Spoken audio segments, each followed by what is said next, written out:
फर्रुखाबाद में गंगा और रामगंगा के बढ़ते जल स्तर ने इन दिनों फर्रुखाबाद के तराई क्षेत्रों में तबाही मचा रखी है।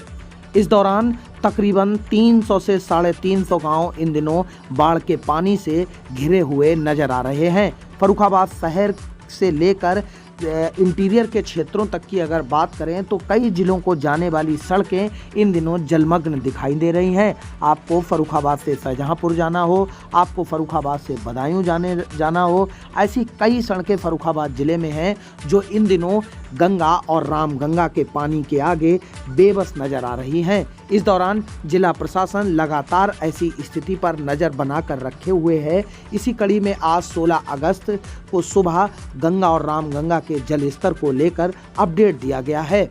फर्रुखाबाद में गंगा और रामगंगा नदी की अगर बात करें तो गंगा नदी खतरे के निशान 137.10 पॉइंट बनाया गया है, जिसके बाद आज सुबह 8 बजे गंगा नदी 137.50 सेंटीमीटर पर बह रही है। यानी गंगा नदी खतरे के निशान से 40 सेंटीमीटर ऊपर फर्रुखाबाद के पांचाल घाट से बह रही हैं।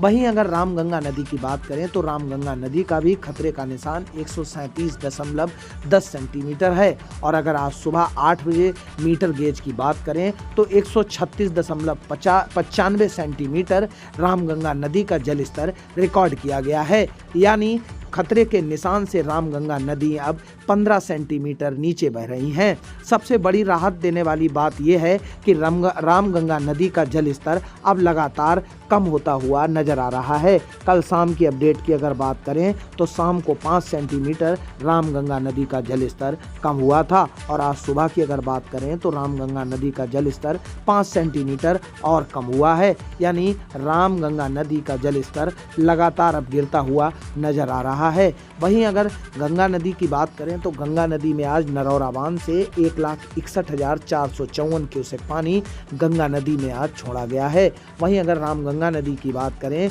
तो रामगंगा नदी में 17,487 क्यूसेक पानी रामगंगा नदी में भी छोड़ा गया है।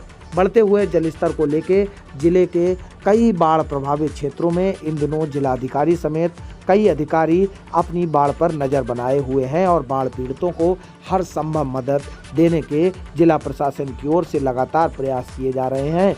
जिलाधिकारी लगातार एनडीआरएफ, एसडीआरएफ की टीम के साथ बाढ़ क्षेत्रों का दौरा कर रहे हैं और जो बाढ़ से प्रभावित लोग हैं उनको हर संभव मदद देने का प्रयास भी किया जा रहा है। Bureau report, UP TV news, Farrukhabad.